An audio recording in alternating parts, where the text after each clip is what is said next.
mais quero saudar o Sr. Almirante Vital Abreu e os membros desta Academia de Marinha, de que, aliás, também faço parte. Muito obrigado pela vossa generosa associação a esta iniciativa.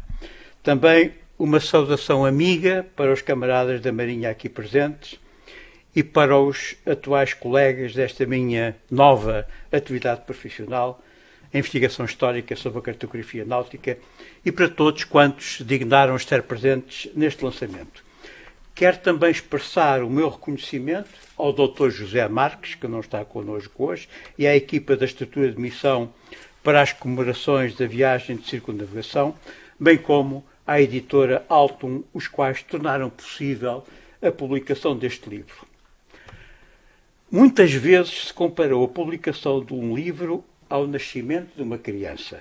Não sou nada original nessa matéria. É uma associação sugestiva que realça o amor que colocamos na concepção de uma e de outro, bem como o facto de que ambos irão permanecer nas nossas vidas para o bem e para o mal. Mas há uma diferença notável, que é o facto de a nossa influência na criação de um livro se esgotar no período da sua gestação.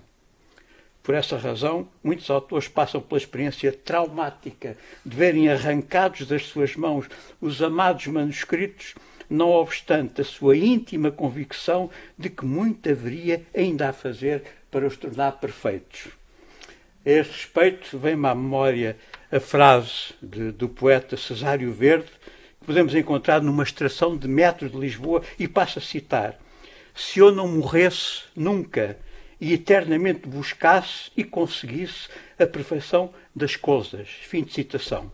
Bem sabemos que este desejo é irrealizável, não só pela óbvia corteza da nossa existência, mas também pelo facto de os nossos livros, se irem naturalmente libertando da influência dos seus criadores, ainda que contra a sua vontade. Sei que também o Bruno passou por esta experiência. Felizmente, e perdoem-me a insistência na analogia, os avós encontravam-se por perto e puderam ajudar com a sua infinita sabedoria. De facto, algumas boas razões poderiam ser invocadas para atrasar a gestação deste livro. Em primeiro lugar, a difícil seleção dos textos coevos que nele são incluídos, que obrigou a deixar de fora muitos outros, talvez igualmente importantes. E, em segundo, pela complexidade técnica dos assuntos que são versados. Tal como referi no parágrafo final do meu prefácio, preparar e comentar esses textos constituiu uma tarefa corajosa e difícil. Não só por aqui se contrariar as interpretações de alguns dos mais notáveis historiadores da cartografia, mas também pelo facto de não ser evitado o seu complexo e contraditório conteúdo técnico. O grande mérito desta antologia é precisamente o seu intuito de tornar claros para os leitores conceitos de navegação e de cartografia indispensáveis à sua interpretação. Voltarei a este assunto um pouco mais adiante. Para já, gostaria de enquadrar esta iniciativa nas atividades do projeto Medea Chart, financiado pelo Conselho Europeu de Investigação e que agora se aproxima do seu termo, do qual eu sou o responsável científico. O objetivo geral deste projeto é responder a um conjunto de questões historiográficas que têm, desde há muito, iludido os historiadores da cartografia, designadamente quanto à gênese, à evolução e ao uso das cartas náuticas anteriores à projeção de Mercator.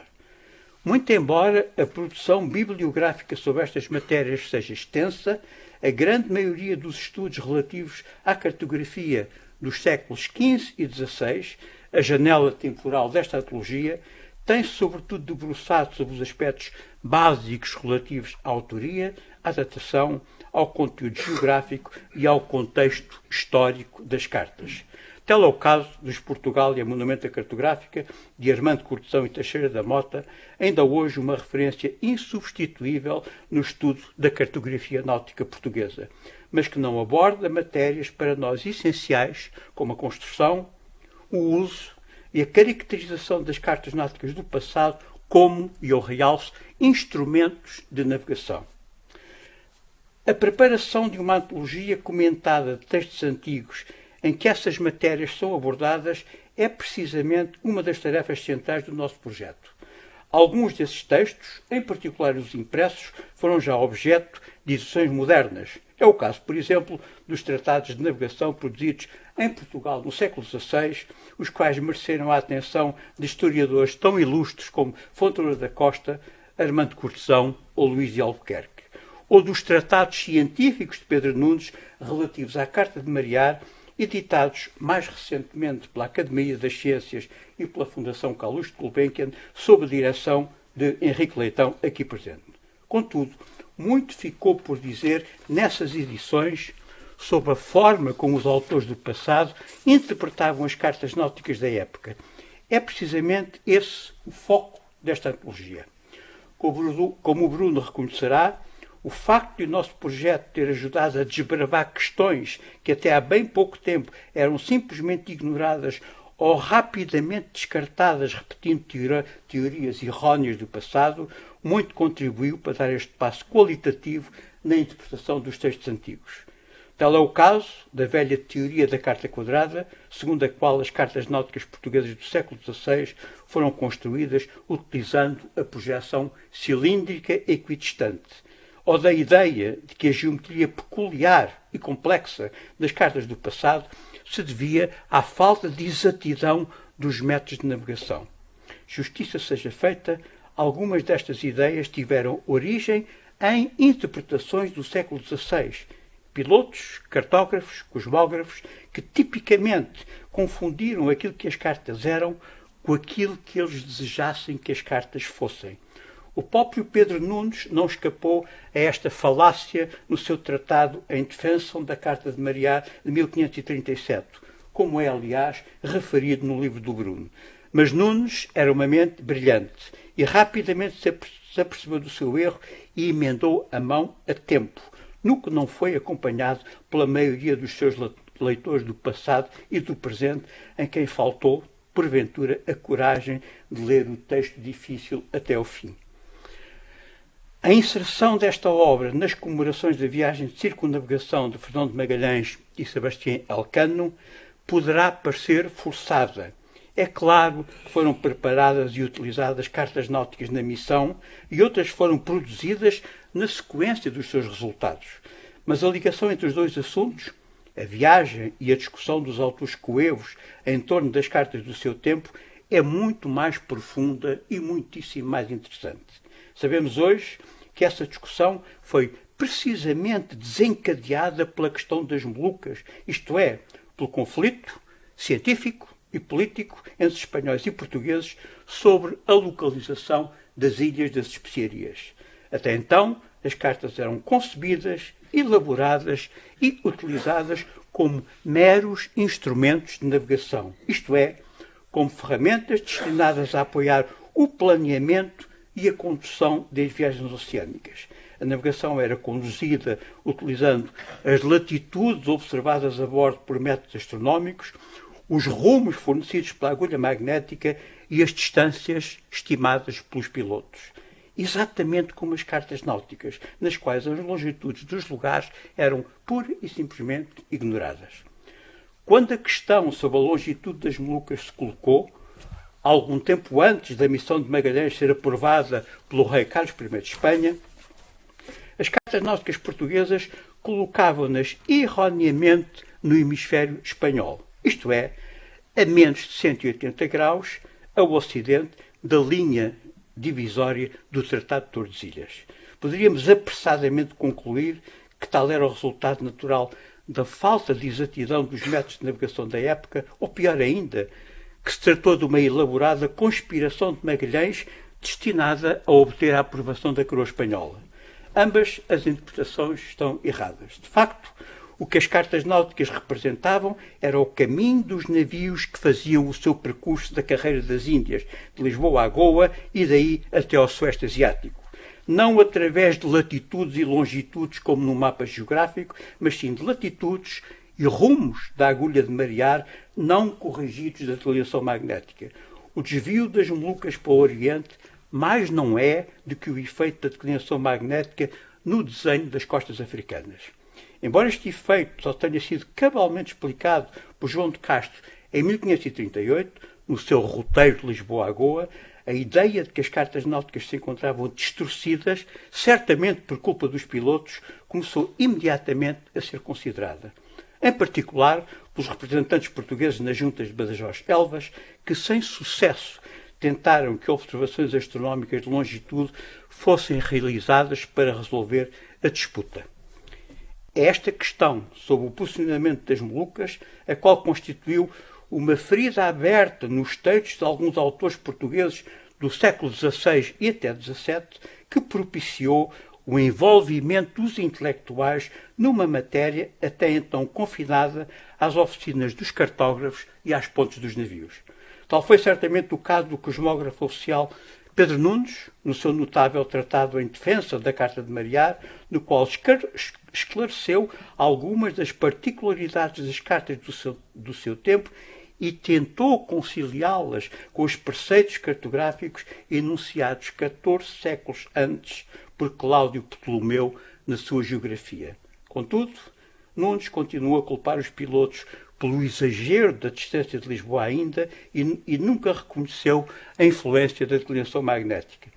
Seria João de Castro, da sua conhecida notação famosa e muito proveitosa, é o nome que lhe foi dado pelo seu autor, incluída no roteiro de Lisboa a Goa, que viria a explicar com uma notável clareza a razão das aparentes distorções. O ponto importante que eu pretendo realçar é que os eruditos do século XVI só se começaram a interessar pelas cartas náuticas produzidas por pilotos e artesãos quando o seu conteúdo se revelou crítico para matérias relacionadas com os interesses políticos e estratégicos das nações ibéricas.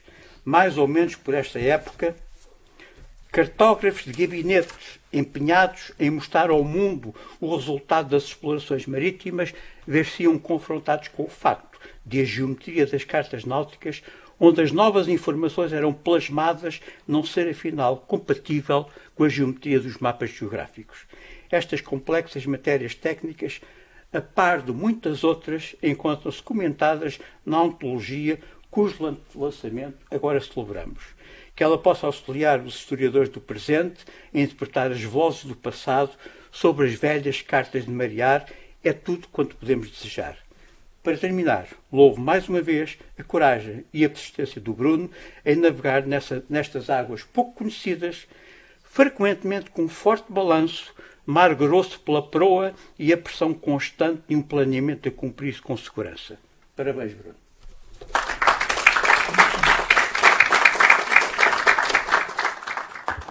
Sr. Almirante Vidal Abreu, Srs. Almirantes, senhores académicos, caros colegas, senhoras e senhores, eu obviamente tenho imenso gosto em estar aqui, tenho um gosto especial em ver apresentado um livro por um colega, amigo, muitas vezes mestre, que é o Bruno Almeida, num sítio como a Academia de Marinha, onde nos últimos anos têm ocorrido acontecimentos da maior importância para a história científica portuguesa e para a história náutica portuguesa. Esta sala foi palco de imensos acontecimentos cuja real significado nós só nos aperceberemos daqui a vários anos.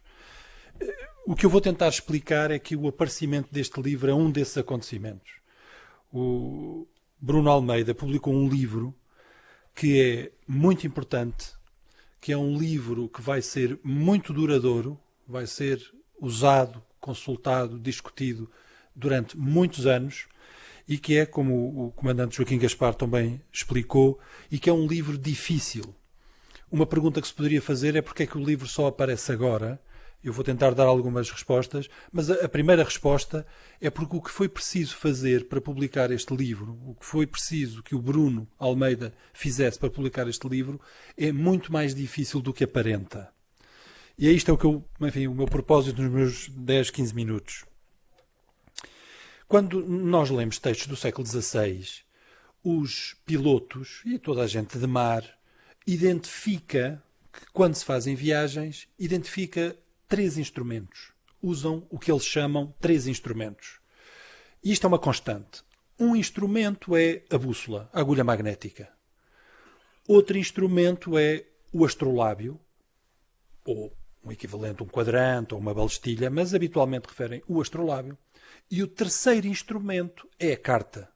E é assim é que a carta é apresentada na documentação da época, como um instrumento a par dos outros dois. Nós sabemos muito sobre a agulha magnética. A agulha magnética foi bastante bem estudada, sabemos bastante sobre a história, sabemos bastante sobre a importância que teve na marinharia portuguesa, os problemas ligados à declinação, etc, etc. Sabemos muito sobre o astrolábio. O astrolábio tem sido longamente estudado durante muitos anos e, portanto, hoje sabemos muito. Enfim, nos últimos anos houve enormes desenvolvimentos sobre isto. Temos uma espécie de uma taxonomia do desenvolvimento dos astrolábios, sabemos de onde vêm, como foram melhorados, etc. Sabemos, e sabíamos, sobretudo, pouquíssimo sobre a carta náutica. E isto é uma surpresa. É uma surpresa porque nós, de certa maneira, sabíamos muito sobre mapas em geral. Mas aqui o que se está a falar é de uma coisa um bocadinho diferente. É uma espécie de mapa, uma certa representação cartográfica que é apresentada como um instrumento de navegar. Ora, o que se passa é que perceber o que é uma bússola e a sua funcionalidade é relativamente simples. Uma bússola faz uma função, dá-nos uma direção. Depois, na prática, vemos que é um pouco mais complicado, mas é à volta disto. Perceber o que é um astrolábio também é relativamente simples. Um astrolábio mede um ângulo que é a altura de um astro, uma estrela, o Sol ou uma estrela, o que seja. Relativamente simples. Mas agora a pergunta, o que é que faz exatamente uma carta náutica? Esta pergunta não tinha uma boa resposta. O que é que se faz com uma carta náutica? Nós temos... Uma das razões por não tinha uma boa resposta é porque a evidência documental é escassíssima. Nós temos incontáveis descrições do uso de bússola, agulha magnética a bordo. Temos até, como toda a gente sabe, um tratado da agulha de marear, 1514, de João de Lisboa.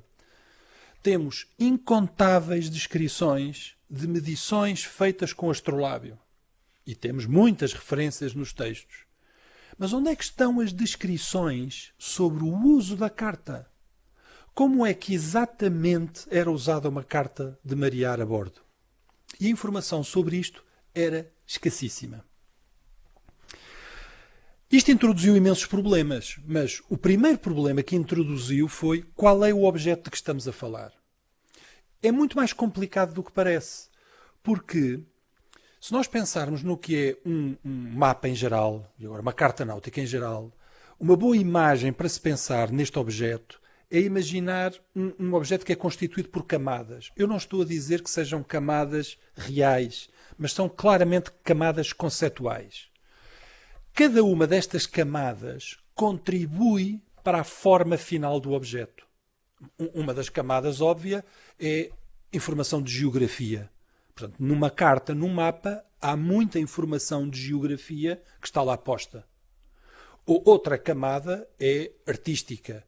Aquilo foi pintado, tem umas certas cores. Há aqui uma camada também simbólica. São usados muitos símbolos, muitos signos. E, portanto, a geografia e a camada artística, o nível artístico, estão combinados e são, em grande medida, responsáveis pela forma daquilo.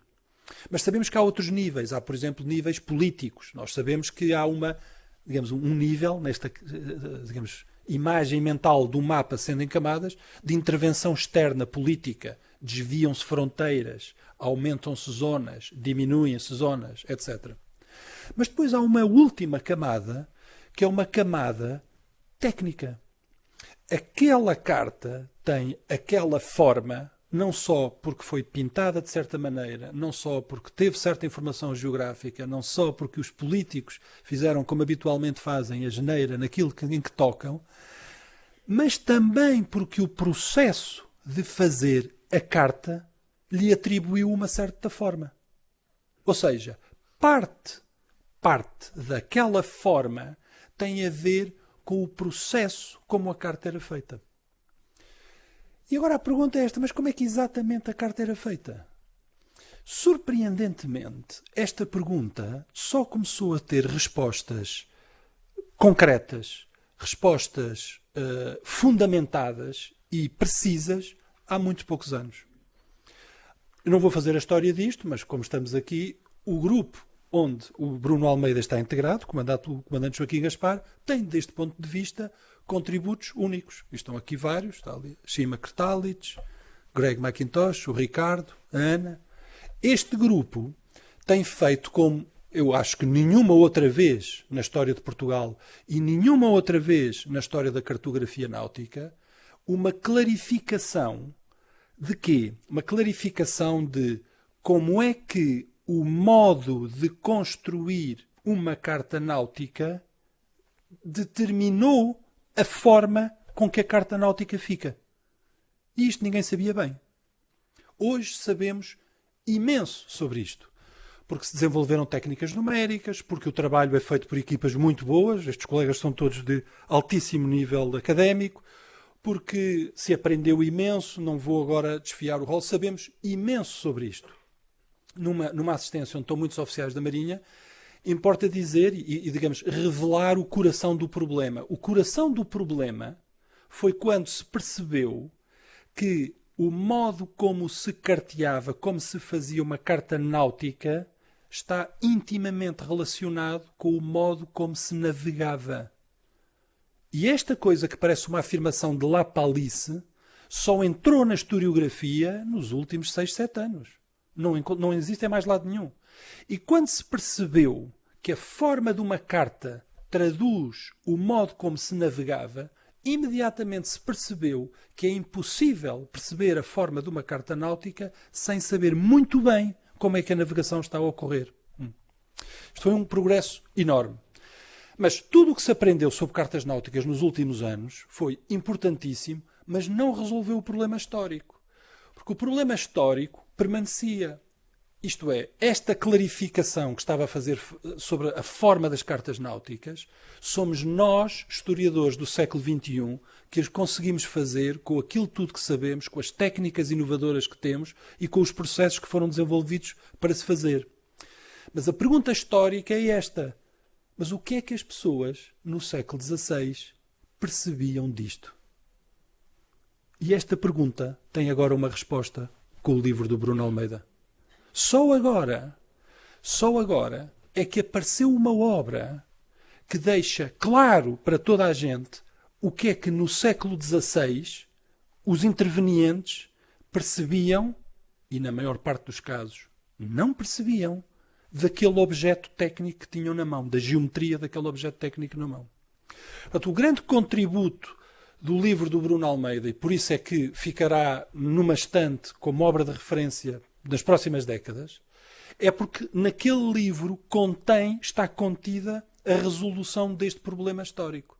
Lendo o livro, olhando para todos aqueles textos que o Bruno cuidadosamente compilou, e já falarei da dificuldade que isto tem, deste trabalho sistemático que ele fez, nós conseguimos, lendo e sabendo o que sabemos hoje, mas é preciso primeiro saber o que sabemos hoje, conseguimos perceber o que é que no século XVI aqueles homens que se defrontavam com este problema percebiam ou não percebiam. A tarefa não é nada simples, porque como o comandante Gaspar tão bem mostrou, tão bem explicou, perceber o que está em jogo é muitíssimo subtil. É muito mais subtil do que parece à primeira vista. É tão subtil que foram raríssimos os autores do século XVI que o perceberam e foram ainda mais raros os historiadores que ao longo dos séculos o perceberam. A esmagadoríssima maioria dos historiadores não se deu conta de como é que o processo de construção da carta náutica influenciava a própria forma final da carta náutica. Porque há muitas razões em jogo e são todas elas muito subtis. Por isso, esta dificuldade é a dificuldade que está por detrás do trabalho que o Bruno fez e que ele, com o que sabe, e sabe muitíssimo sobre isto, resolveu. Porque o que o Bruno teve que fazer, o autor deste livro, foi ler sistematicamente todos os textos que poderiam ter informação sobre este assunto. Mas agora, reparem, o assunto está muito indefinido no século XVI. porque as fronteiras entre o que eles percebem e não percebem estão todas esbatidas. Ou seja, é preciso que a leitura seja feita por uma pessoa que percebe o problema totalmente, para perceber quando é que o autor se apercebe ou não se apercebe e, portanto, fazer a extração dos textos relativos. O que eu quero dizer é isto. É uma compilação de textos sobre a carta náutica. Poderia ser um trabalho encomendado a um aluno de doutoramento expedito? Não podia. Não podia. Era preciso ter um conhecimento do problema técnico com o qual se conseguia perceber o sentido dos vários textos, não é? Então, estes textos agora, esta compilação de textos, é como uma espécie de uma apresentação finalmente cómoda, porque os textos estão todos ali, concentrada, mas completa de um problema que a historiografia praticamente não registava. E qual era o problema? O problema é que a clarificação das propriedades geométricas de uma carta náutica foi uma discussão, um debate e um problema que, teve implicações que às vezes ninguém imaginava, como o comandante Gaspar assinalou, e, sobretudo, que gerou debates, discussões, controvérsias que percorreram a Europa inteira durante pelo menos um século. E isto fica agora claro ao lermos aqueles textos ali.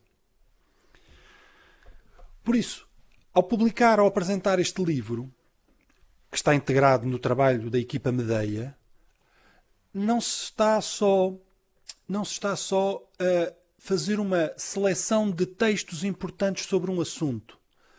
Está-se pela primeira vez, e eu sei que a equipa Medeia fará mais apresentações, mais publicações, espero que na Academia de Marinha, de outras obras, e já estão em muitos artigos técnicos, está-se realmente a pôr em cima da mesa dos historiadores uma entidade historiográfica que não existia antes e que é da maior importância para perceber a ciência do século XVI. E a entidade historiográfica é os debates contínuos, constantes e longos em torno das propriedades geométricas da carta náutica. Esta discussão não existia antes. Digamos, a compreensão da continuidade deste problema não existia antes. Quando Nunes, em 37, escreve um tratado em defesa da Carta de Mariar, porquê é que em 37 está a escrever um tratado em defesa da Carta de Mariar? Porque desde os anos 20 se discute em Portugal porquê é que a Carta de Mariar tem tantos problemas. Mas o tratado em defesa da Carta de Mariar não encerra a discussão. Continua.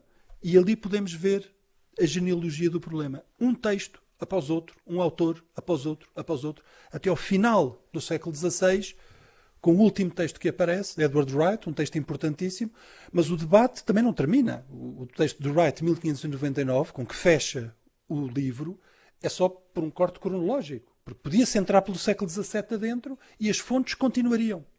É um debate enorme, é um debate importantíssimo e é um debate que tem imenso a ver com a história científica portuguesa. Não tinha nenhum registro até ao aparecimento deste livro. E, portanto, devemos ao Bruno Almeida o feito e o contributo de agora apresentar um livro que expõe o problema, colecionando estes textos todos, com a introdução que ele faz e com as explicações que ele faz.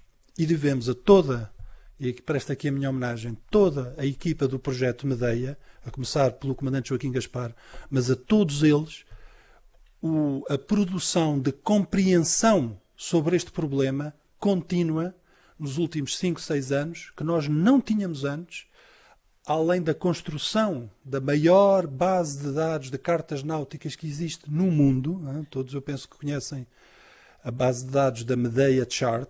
Neste momento já tem mais de 6.000 cartas náuticas e tenho a certeza que chegará às 8.000 cartas náuticas. É a maior base de dados de cartas náuticas do mundo.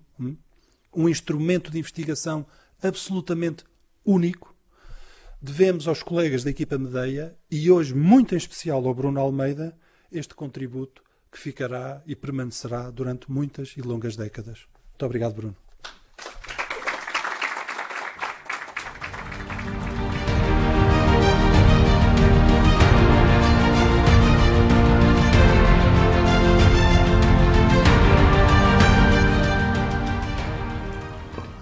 Sr. Presidente da Academia, senhores académicos, senhores oficiais, senhoras e senhores, depois disto, realmente, eu não tenho muito a dizer. E ainda bem, porque eu não preparei absolutamente nada. Quer dizer, preparei umas notas, mas preparei a mais, porque eu sabia que os outros oradores iam tratar do assunto muito bem. Por isso, só me resta mesmo agradecer à Academia, porque é uma casa que eu admiro e acho que faz todo o sentido estarmos aqui hoje. Agradecer por ordem, digamos assim, às pessoas que foram fazendo parte deste projeto. Em primeiro lugar, ao comandante Joaquim Alves Gaspar, ao Joaquim, professor Joaquim também, porque a ideia inicial deste livro, que eu depois posso falar um bocadinho, talvez para contextualizar as pessoas que não estejam mais por dentro do que especificamente é o livro, mas pronto, já foi mais ou menos dito. Mas o Joaquim, quando fez as linhas orientadoras do projeto para entregar à IRC, lá numa linha tinha lá a elaboração de uma antologia de textos sobre a Carta de Navegar e foi essa a ideia que ele, entre aspas, me vendeu. Vamos fazer uma antologia. E eu pensei, bom, ok, vou recolher os textos, eu conheço mais ou menos a literatura, sei mais ou menos até onde é que posso ir, até onde é que não posso ir. E pronto, e era esta a minha ideia, era recolher, modernizar, porque estamos a falar de textos, obviamente, em português, mas modernizar um texto em português do século XVI não é uma tarefa linear, não se faz de um dia para o outro. Agarrar no texto de Pedro Nunes, por exemplo, que nunca teve uma edição moderna, embora tenha uma edição moderna, nunca foi o texto em si modernizado. Agarrar num texto daqueles e simplesmente passá-lo não é uma coisa que se faça numa tarde. Se formos ao inglês, então, textos em inglês, muito pior. Francês, pronto, quando não se dominam as línguas. Espanhol, pronto, o castelhano. Também é algo que não se faz facilmente. E eu pensei, bem, é isto que eu tenho que fazer, vou modernizar e vou entregar os textos modernizados aos historiadores para que possam usar e fazer os seus estudos. Mas o Joaquim não tinha essa ideia. E o que ele queria mesmo era que as coisas fossem mastigadas, digeridas, que os textos pudessem ser interpretados. 600 notas depois, saiu isto. Pronto. 600 notas certas. Algumas de uma linha a explicar o que é uma palavra inglesa do século XVI.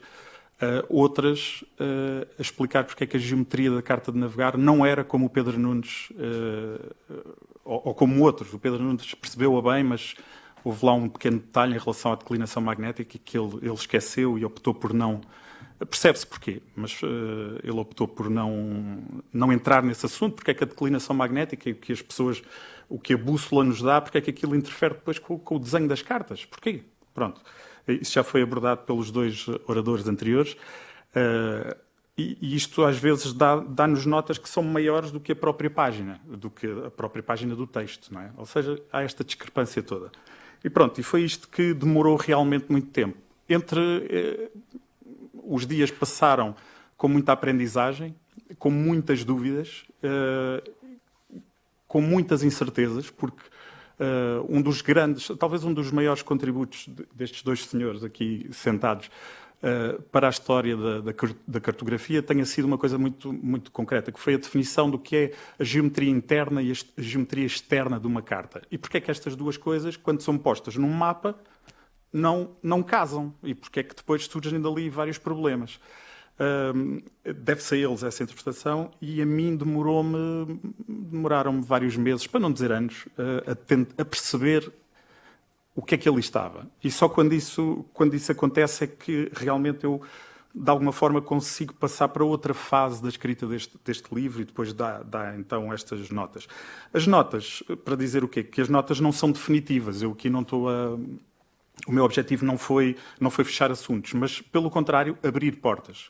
Abrir portas com uma interpretação, mas que, de alguma maneira, pudessem orientar os outros historiadores. Isto é um legado, dentro das minhas possibilidades, para que outras pessoas possam continuar o trabalho. E realmente foi muito interessante perceber que há aqui muitos problemas interessantes, realmente, como já foi referido, problemas muito interessantes para a história da ciência e para a história da ciência portuguesa também. E para a importância da história da ciência portuguesa para a história da ciência em geral, mundial, europeia, se quisermos. Esta questão do debate da Carta de Navegar foi muito importante e foi ao longo de 100 anos. Não é? As cartas de navegar são instrumentos muito misteriosos, porque nós não sabemos realmente como é que aquilo apareceu. Há umas cartas do século XIII, de repente, é assim uma geração ex nihilo, assim, uma coisa que... E não se sabe bem como é que aquilo começou a ser construído. Obviamente que era algo que era do domínio do artesão, não é? Eram práticas artesanais que não deixavam registros escritos. E os primeiros textos que aparecem até sobre a construção da Carta de Navegar são exatamente do século XVI. O século XVI é o século onde nasce este problema. E vê-se isto perfeitamente. Eu hoje olho para o trabalho que por acaso fiz e já me apercebi de coisas muito interessantes que eu se calhar nem tinha percebido bem, e são linhas de investigação pessoais que eu vou seguir e espero que outros historiadores sigam também, as suas próprias, e que vejam reveladas outras linhas de investigação. E isso também é possível pela própria natureza da obra, que é uma natureza de compilação, não é? De antologia, ou seja, permite desde logo a comparação e o estudo comparado entre textos. Perceber aqui onde é que há linhas de condução ou não, onde há quebras claras. E esta capacidade de integrar também está aqui neste livro e foi uma das coisas que eu tentei também oferecer com este trabalho. De resto, agradecer também ao professor Henrique Leitão, que eu não sei se ele sabe, mas pronto, que é assim uma espécie de pai intelectual. Por isso, o Joaquim disse que eram avós, mas pronto, realmente é verdade, são avós aqui da obra. E os dois de alguma forma mantiveram-me sempre num rumo orientado, digamos assim, porque muitas vezes eu quis desistir ou fazer um motim, como nas viagens do Magalhães, por exemplo, também houve quem quisesse amotinar-se, e eles mantiveram sempre uma clareza e como se de alguma forma estivessem a ver o fim. Eu não estava a ver, mas eles estavam. Pronto, então agradecer principalmente ao Joaquim, que realmente fez uma revisão sempre cuidadosa de todos os textos que aqui estão. Aliás, este livro seria impossível sem ser em equipa. É completamente impossível ser feito sem ser em equipa. Eu, por acaso, dei o nome, mas o que aqui está é um trabalho de equipa. Pronto. E mais uma vez, Joaquim, aqui publicamente, muito obrigado pela sua paciência e pela, às vezes, rédea curta que teve de ter. O Henrique também, mas uma coisa um bocadinho mais suave. Pronto. O resto da equipa agradeço imenso. É um privilégio, eu se calhar já estou a usar muito da palavra, mas pronto. É um privilégio poder ter o Gregory Mackintosh. It's a privilege, Greg, to have you in the same room and be able to just think about a question and 1 second later I have an answer about a chart that I didn't know, an author, someone that made an expedition. It's a rare privilege. Aliás, é um privilégio enorme toda a equipa que se reuniu aqui e é um privilégio a dobrar poder estar. Ainda no outro dia o Henrique estava a dizer, as pessoas não fazem, em relação ao CIUCT, o Centro Interuniversitário de História das Ciências e da Tecnologia. Temos aqui a diretora, a quem eu também agradeço, porque há muitos anos que estou ligado a este centro e a tudo o que veio antes. Não é?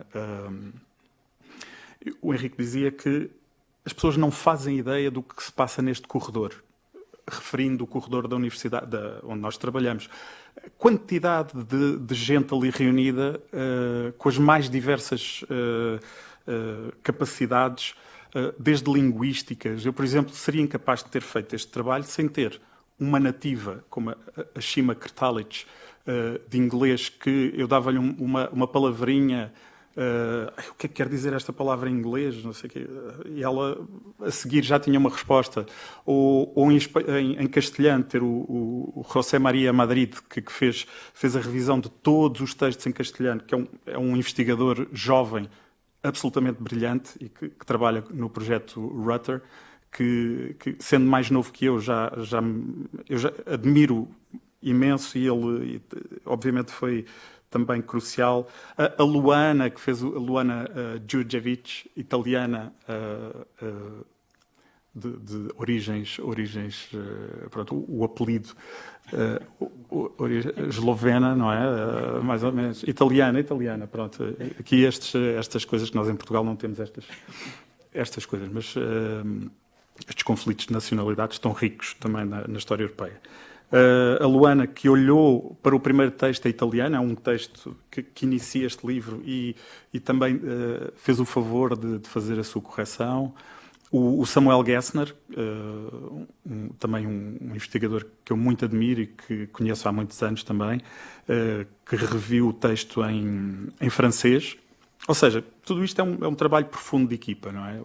A própria base de dados foi muito importante, a organização da Ana também, que está aqui, Ana Nunes, também que mantém as coisas a rolar no nosso projeto. Acho que não me esqueço de ninguém. O Ricardo já está à base de dados, o Ricardo, que já foi falado aqui, a base de dados, e outros colegas que passaram pelo projeto e já não estão, também foi muito importante tudo isto. Dizer mais o quê? O Ciu, que já agradeci, muito obrigado pelo enquadramento institucional. A estrutura de missão, que já foi aqui referida, que foi a entidade que financiou a edição deste livro, foi muito importante também a sua existência, por tudo o que fez ao longo destes 5 anos. E, naturalmente teve o seu término dia 31 de dezembro de 2022, acabou naturalmente, mas deixou um legado também muito importante e mais uma vez também está associada a este livro. E, last but not least, desta parte do aparecimento físico do livro, Luís Gomes, da editora Altum, que trabalhamos em conjunto nos últimos tempos, digamos assim, mais assim, intensamente. O Luís também fez aqui um trabalho muito importante de edição e de tipografia, porque eu sempre quis que este livro fosse tipograficamente interessante e bom. Não é? E eu acho que está aqui, com a ajuda também do Henrique, que é um mestre também assim, de tipografia e a quem eu recorro frequentemente quando tenho dúvidas, que é uma arte absolutamente fascinante e talvez um pouco esquecida hoje em dia, mas está aqui um trabalho cartográfico também atento, digamos assim. Por isso, Luís, muito obrigado também pela paciência, pela boa disposição, que é importante em algumas fases. O Luís está aqui sentado. E pronto, e penso que as últimas palavras têm mesmo de ser para a família e amigos. Estão aqui, talvez no livro não tenham sido convenientemente... eu não tenha convenientemente agradecido no livro, mas também porque é um trabalho académico, não há grandes dúvidas, pronto. Mas agradeço, a minha mãe está aqui, a minha filha também, outras pessoas, amigos, a quem agradeço muito também e peço desculpa pelas tantas horas de ausência, às vezes, do convívio, porque foram muitos fins de semana em que só faltava às vezes ter a cama no escritório. Mas pronto, está aqui. É um contributo do projeto Medea Chart, é importante que se diga, um trabalho de equipa e pronto, não está à venda, porque assim as regras o ditam, as regras da estrutura de missão e do contrato que nós firmamos, mas para quem quiser, talvez, como não estamos aqui hoje muitos, acho que trouxe livros suficientes, quem quiser, terei todo o gosto em oferecer. E claro, deixar o desejo de que talvez um dia, qual é o futuro disto? Que eventualmente isto possa ser também editado em língua inglesa, acho que seria interessante, mas pronto, isto é futuro e para ter outro tipo de divulgação. É essencial. Acho que sim, acho que podia ser um bom também um bom destino para o trabalho. Mais uma vez, muito obrigado a todos.